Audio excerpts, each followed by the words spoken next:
A couple of weeks ago, it was bedtime for my children, and part of their bedtime routine is that we do a short maths test.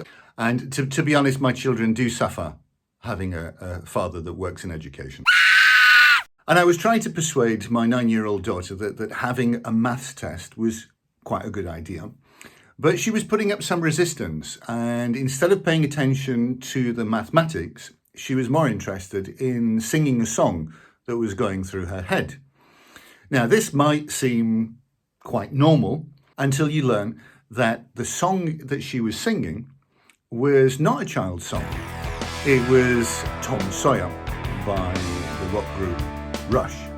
And what's remarkable about this is not just that my daughter apparently is interested in progressive rock.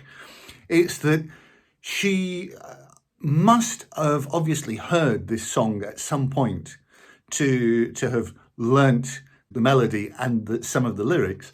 And to be honest, I've no idea when it is that she heard it, but it must have been quite a long time ago.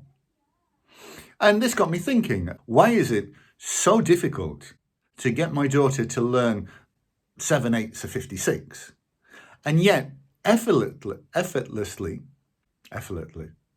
whatever, without making any effort, she can learn the music and lyrics to a rock song?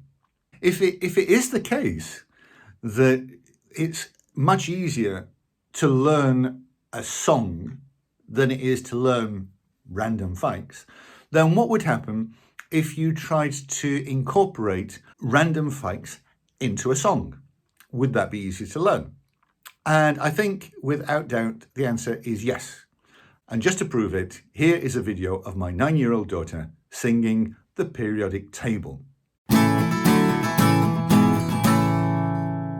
There is hydrogen and helium, magnesium, beryllium, boron, carbon everywhere, nitrogen all through the air, it's oxygen so you can breathe, and fluorine for your pretty teeth, neon to light up the sun, sodium for salty taste, magnesium, aluminium, silicon, phosphorus, and sulfur, chlorine, and argon, potassium, calcium so you can strong, scandium, titanium, vanadium, and chromium, and manganese.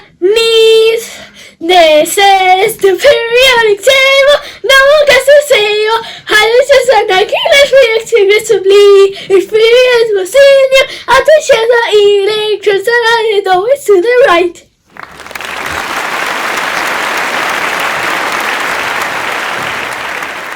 Brilliant. She's an angel, isn't she? Yes. The whole point then is that if you do have something that you need to learn, if you can find a way of turning it into a song or a poem or something similar, then you might find that learning it is a bit easier. And that's what being a more effective learner is all about. And incidentally, just in case you're wondering, no, we didn't invent this song ourselves.